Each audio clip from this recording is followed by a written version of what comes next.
Carlos, ¿cómo está? Mucho gusto, buen día, un saludo a ustedes y a toda su audiencia. Lo saluda Elsie Ballerino. Ahora, desde su experiencia, pues no, y desde su perspectiva como ex ministro de gobierno, ¿cómo evalúa el rol de la OEA en los procesos electorales, sobre todo de América Latina y específicamente de Ecuador? Le voy a hacer la evaluación como director del Interamerican Institute for Democracy, porque he sido ministro de varias cosas y de eso hace ya tiempo.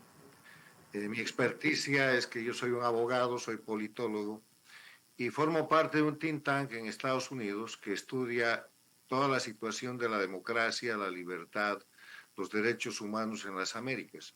Y en ese contexto, el tema de la Organización de Estados Americanos es muy importante. El lunes pasado acaban de elegir al nuevo secretario general, que es el ex canciller o el canciller de Surinam, que representa un conjunto de situaciones nuevas para una organización que, en mi opinión, está a camino de la irrelevancia, porque la OEA tiene 35 Estados miembros, Cuba está autoexcluida, la excluyeron por sanción el año 1962, pero autorizaron su retorno el año 2009 y no ha regresado. Las dictaduras de Venezuela y Nicaragua también se han excluido de la Organización de Estados Americanos, pero siguen contando sus votos y su representación. O sea, de 34 miembros efectivos, se necesita para tomar todo tipo de decisiones, tanto en la Asamblea General como en el Consejo Permanente, que es la reunión de los embajadores acreditados con carácter de permanencia en la sede de la organización, se necesitan 18 votos. Y la OEA durante este siglo ha tenido unos vaivenes muy graves.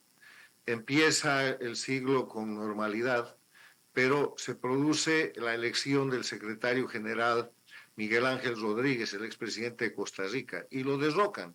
Lo derrocan porque le simulan una acusación de corrupción, va a defenderse y es forzado a renunciar.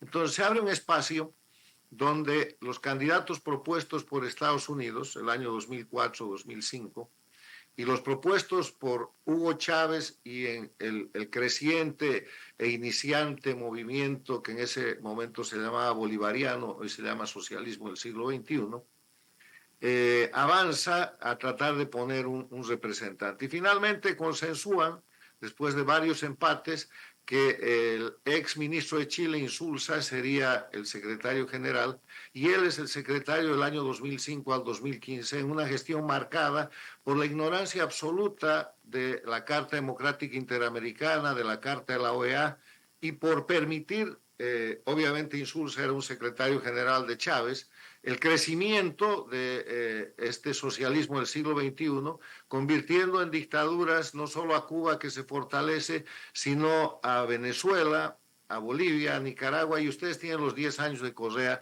en el mismo sistema dictatorial. Entonces, la OEA hace crisis y vienen cambios, y el año 2015 se elige a Luis Almagro, que ahora termina después de 10 años su gestión.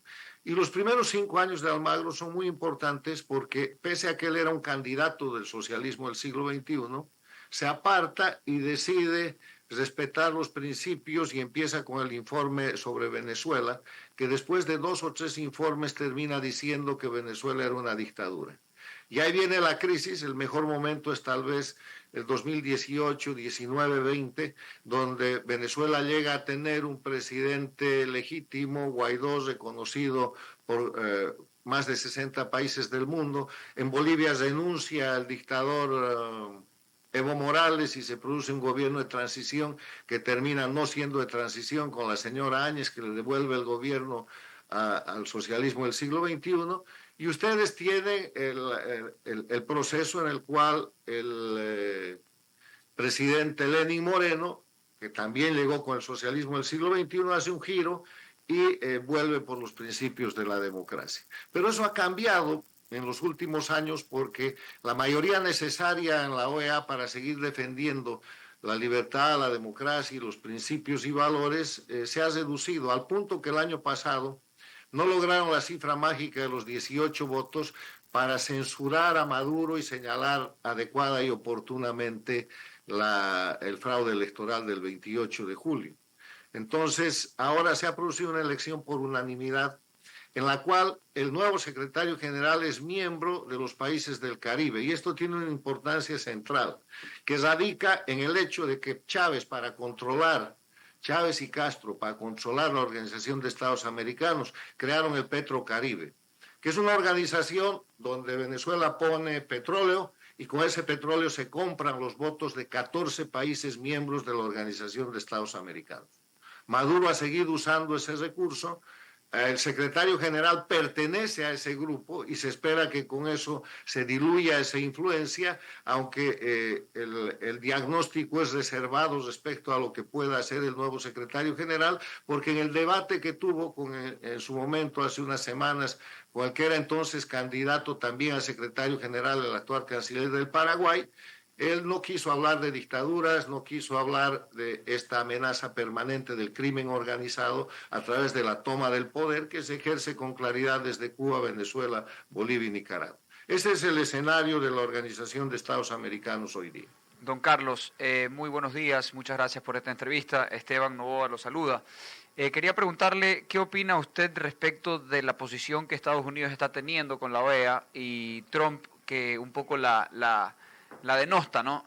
La hace para un lado. ¿Qué influencia puede tener el gobierno de Trump en las posiciones que se tomen dentro de la OEA? ¿Y cómo ve usted la posición geopolítica de Estados Unidos respecto de los Estados americanos, ¿no? Bueno, ya ha tenido una posición, y la posición fue señalar que tanto el canciller de Surinam como el canciller del Paraguay eran amigos y que ellos no iban a emitir mayor opinión. Eso lo hizo el comisionado especial para América Latina, Mauricio Clavel Carone, y eso generó el cambio de votos y la llegada a la elección de Surinam. Ahora, para entender esto y para explicar un poco la posición de Estados Unidos en la región, hay que mirar el cambio que está realizando el presidente Trump y su equipo de la política exterior de los Estados Unidos y de la geopolítica mundial. Y eso tiene que ver con el interés de Trump, primero, de hacer desaparecer la guerra global, esta guerra que tenía dos frentes, el frente de la invasión rusa contra Ucrania y el frente del ataque terrorista que produjo Hamas contra Israel en la zona de Gaza. Ese ya está con una tregua y ahora están negociando el frente de Rusia con Ucrania. Y eso tiene que ver con todo el acomodo geopolítico mundial. ¿Por qué? Porque hoy día Rusia está de aliado de China.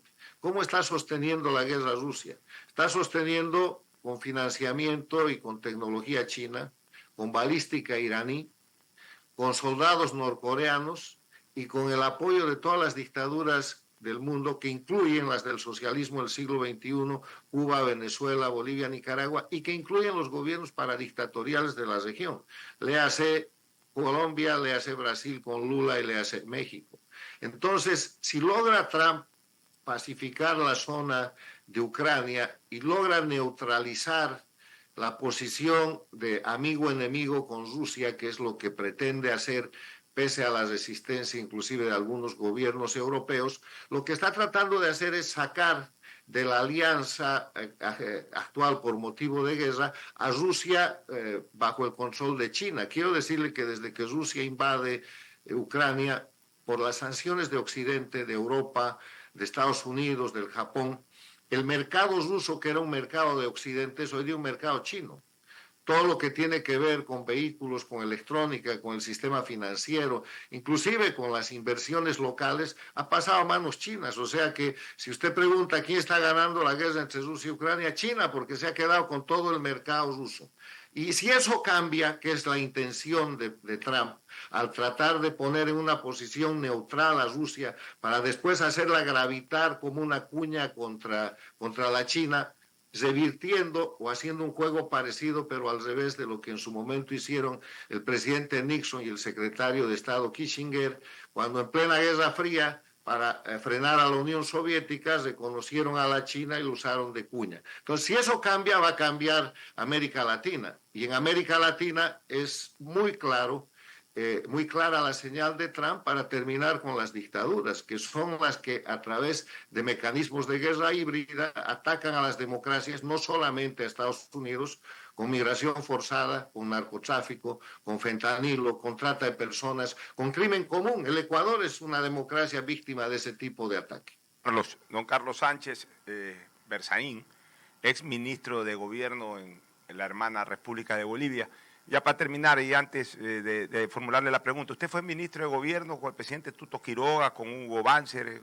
¿Cuál fue el presidente al cual usted colaboró como ministro de Gobierno? Sí, 2 veces ministro de la Presidencia, del 93 al 97 con el presidente Sánchez Lozada.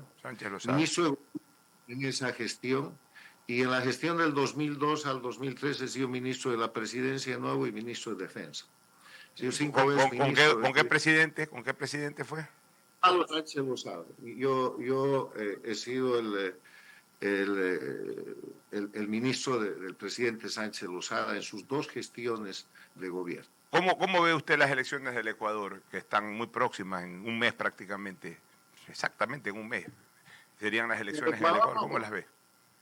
En el Ecuador lo que se repite es la disputa de toda la región entre el crimen organizado transnacional que opera allá con el correísmo, tratando de recuperar el poder para tener impunidad, y la defensa de la democracia, que ahora ha caído en manos del presidente Noboa, que tiene los problemas de siempre: la división, la desorganización, la falta de un mensaje concreto y la falta de unidad.